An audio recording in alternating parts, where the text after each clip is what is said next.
स्वागत है students. Question है an open tank containing non-viscous liquid to a height of 5 meter is placed over the ground. A heavy spherical ball falls from height 40 meter over the ground in the tank.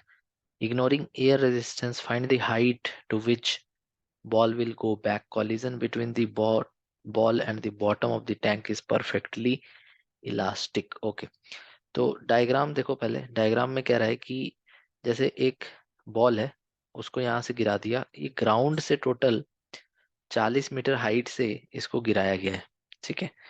और tank जो है उसका height है 5 metre. उसमें कुछ liquid है, non viscous liquid है, मतलब कि विस्कस फोर्स नहीं लगेगा जब वो बॉल इसके अंदर जाएगा। तो अगर ये हाइट 5 है तो इसके ऊपर से कितना बचेगा? 35 मीटर बचेगा। तो इग्नोरिंग एयर रेजिस्टेंस भी नहीं लेना है। ये बॉल जा करके यहाँ पे टकराएगा और फिर ऊपर जाएगा। तो देखते हैं क्या होता है। सबसे पहले यहाँ पर हम समझते हैं कि जब ये बॉल नीचे आ रहा होगा तो इनिशियली तो इसको ड्रॉप किया गया होगा, तो इनिशियल वेलोसिटी हो गया 0। अब जैसे ये ए पे पहुंचा तो वेलोसिटी एट ए कितना हो जाएगा? V square is equal to u square plus 2 as वाला फॉर्मूला, जिसमें कि इनिशियल वेलोसिटी 0 था, प्लस 2 g, हाइट कितना है 35। मतलब कि इसका जो वेलोसिटी हो जाएगा वो हो जाएगा 35 इंटू 270 इंटू 10 700। दैट मीन्स कि ए पर वेलोसिटी हो जाएगा √700। इतना लिख दो पहले। अब आगे देखो, अब जब ये ए पे आ चुका है, अब ये पानी के अंदर जाएगा। जो भी लिक्विड रखा है वो है उसके अंदर, मान लो ये जाएगा।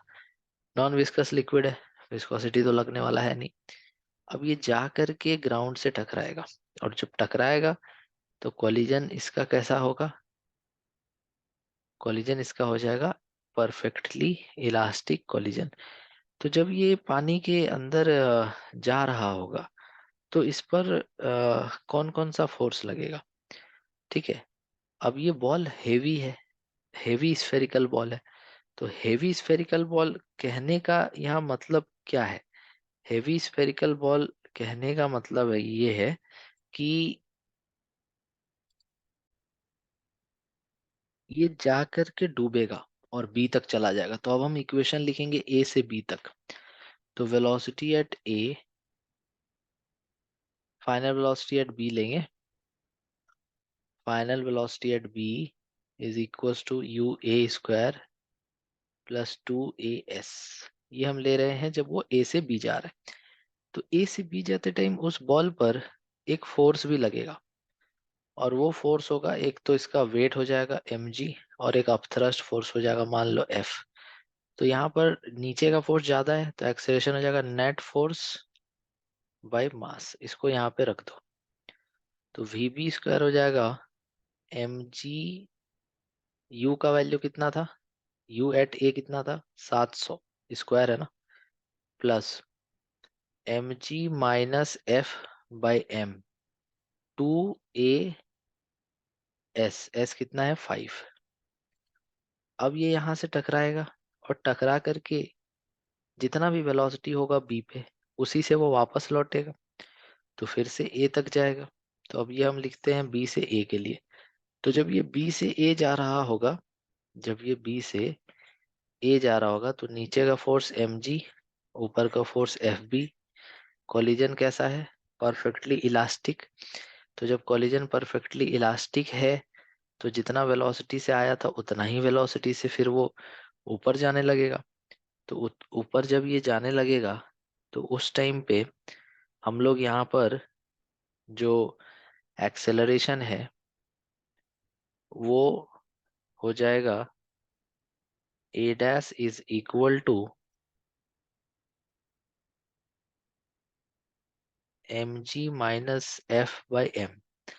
लेकिन ये जो एक्सेलरेशन था ये किधर था? नीचे की तरफ। तो हम लिखेंगे v at A square is equal to u at B square -2 as लिखेंगे, ठीक है। क्योंकि एक्सेशन नीचे है, अब बॉल ऊपर जाने लगा ना, उसको वेलोसिटी मिली है टकराने से ऊपर की तरफ 5 मीटर।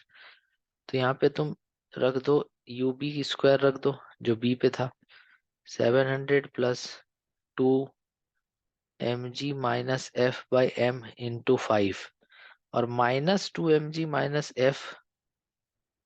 -f/m/5, तो ये तो कट जाएगा ना। तो फिर से तो ए पर आके उतना ही वेलोसिटी हो गया, तो फिर से ए पे आके उतना ही वेलोसिटी हो गया, तो ए से फिर वापस इतना ही हाइट तक चला जाएगा। मतलब इसका आंसर हो जाना चाहिए 35 + 5, ग्राउंड से बोला था। ठीक है, find the height to which the ball go back, तो from the ground it will go back to a height of 40 metre.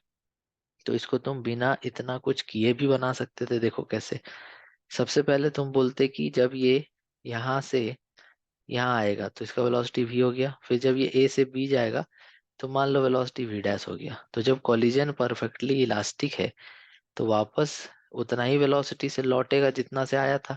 तो a पे जाते जाते वापस उतना ही वेलोसिटी हो जाएगा v। फिर ये वापस यहाँ से यहाँ जाएगा तो फिर से उतना ही हाइट चला जाएगा। तो आंसर इसका डायरेक्ट भी किया जा सकता था 40 मीटर। आई होप तुमको ये क्वेश्चन समझ में आ गया होगा। Thank you.